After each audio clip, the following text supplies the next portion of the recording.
Shalom, shalom, kulam. Welcome back to the Valuable Vav. In the last lesson, we learned that the Vav is a prefix, means and, or a similar conjunction. And today we're going to look at the beginning of the Vav as a suffix. As we studied the helpful hey, we learned that the hey as a suffix represented the third person singular feminine. In other words, her or to her, or looking for her as a direct object. And the Vav, we're going to find out, is the third person masculine. Singular, him, looking for him, looking at him. So we're going to see it as a possessive, his, and we're also going to see it as the particle that attaches to the preposition. So we're going to start in Bereshit Aleph. Let's look at that verse. Bereshit Aleph, Pasuk 11.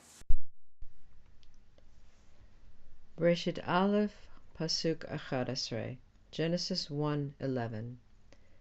Vayomer Elohim, Tadshe haaretz desha, esev mazria zera, etz pri oseh, pri lemino, asher zaro vo al haaretz vayihi chen. Bereshit Aleph, Pasuk 27, Genesis 1:27.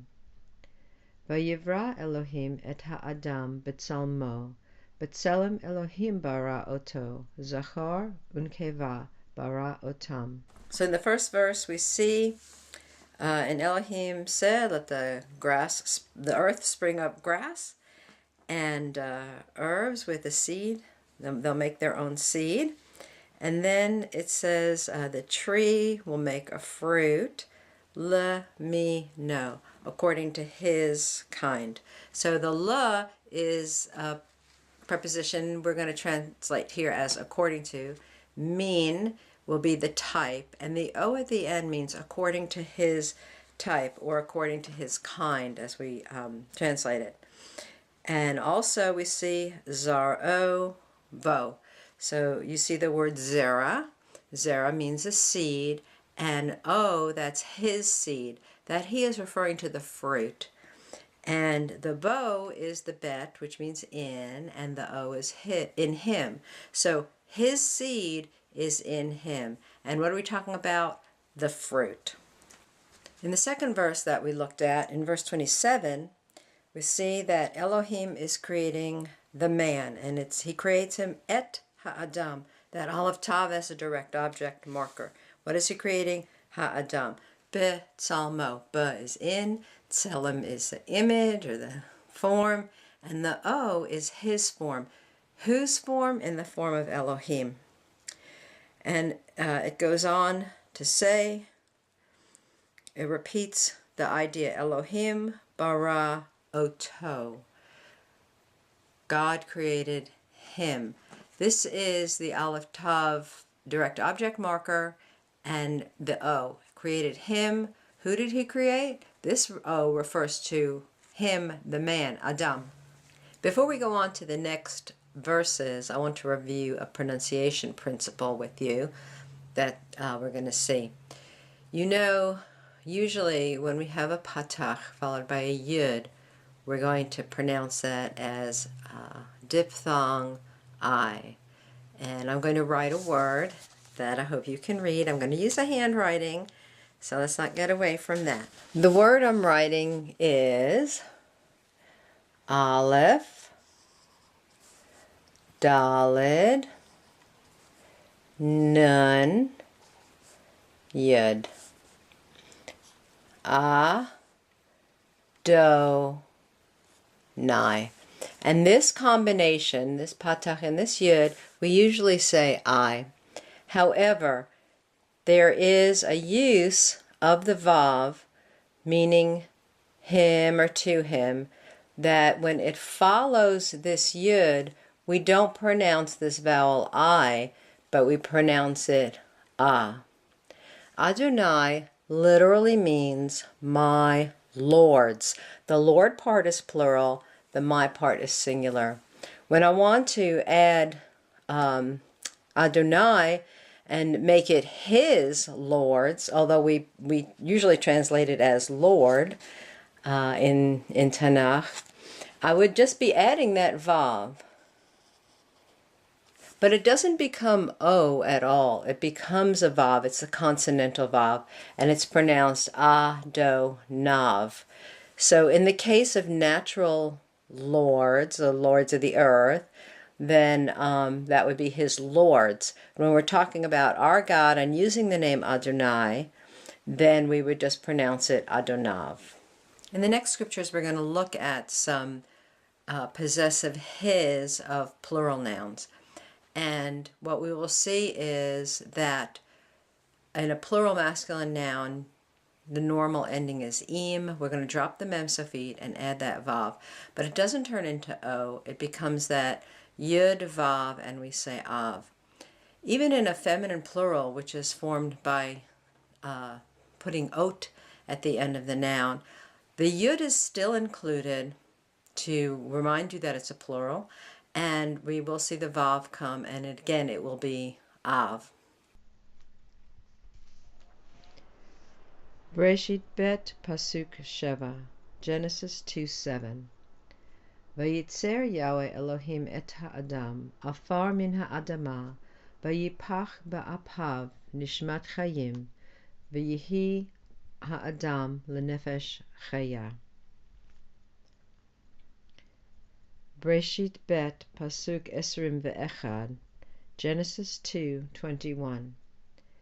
Vayapel Yahweh Elohim tardema al ha'adam, vayishan, vayikach achad mitzalotav, vayiskor basar tachtena. So in Genesis 2:7, we see that Yahweh formed the man out of dust, and then he blew into his nostrils. It's a plural. The singular is af, which can mean nose. But when we talk about nostrils, there are two of them. Apayim actually takes a dual. So for his nostrils, the mem sofit drops, and we see apav. His nostrils is plural. In verse 21, we see that Yahweh is taking the rib out of the man. Actually, it's a kind of a side bone. So the word for that bone is tzalah. The plural is tzalaot. Even though it's a feminine plural, we still see the yud and then the vav. It becomes one of his many, plural, ribs, tzalotav. There are also certain nouns which, in order to form the possessive, have a yud on them. One of these is ach, which means brother, and another one is av, which means father. We're going to look at both of them in the next few verses. Bereshit Daled pasuk shtayim, Genesis 4:2. V'tosef laledet et achiv et Havel, vayehi Hevel ra'etzon, v'kayin haya oved adama. Bereshit tet zayin pasuk shtem-esrei, Genesis 16:12. V'hu yihiyeh pera adam, yado v'kol, v'yad kol bo, v'al pnei chol echav yishkon. Bereshit bet pasuk esrim v'arba, Genesis 2:24. Al ken ya'azav ish et aviv ve'et imo v'davak be'ishto v'hayu levasar echad. So Eve has born one child, and now she's going to continue to bear a child, and she's going to bear Hevel, Cain's brother. And it says she continued to bear his brother, and that is Achiv. So it's Ach. The yud must be added in order to add the possessive. So we don't say Acho, his brother, singular. We say Achiv.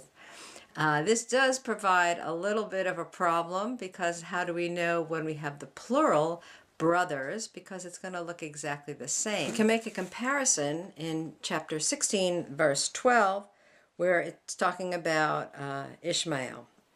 And it says that his hand, yado, that's a normal his hand. Hand is yad we add that cholam vav, yado. His hand will be in everybody, and the hand of everybody will be bo, in him. We have to remember, and we've talked about this before, that prepositions are not going to translate from language to language. So to have, we would say, well, his hand was in my face, maybe. There's not any real verb here, there's not any face, but that is the idea. So that bo, v'yad kol bo, means that everybody's hand will be in his face, bo in Ishmael's face, and then it says that he will live in the face of all his brothers. And this is echav. So there is a difference in the vowels where we can see the difference between his brother singular and his brothers plural. In looking at Genesis 2:24, we're going to see three forms of this possessive his. The first is aviv. This is the verse about a man leaving his father and mother and clinging to his wife. So where it says his father, that is aviv. Don't confuse this with the season of aviv, which is around the corner. That is spelled aleph bet yud bet. This is aleph bet yud vav.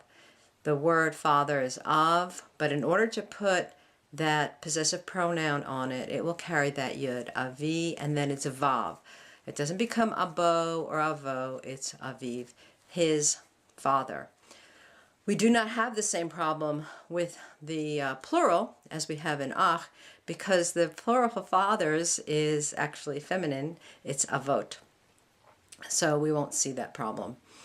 The next possessive is imo, his mother, and that looks very normal to us. The word em is mother, the cholam vav is there, that means his, and looks normal, his mother.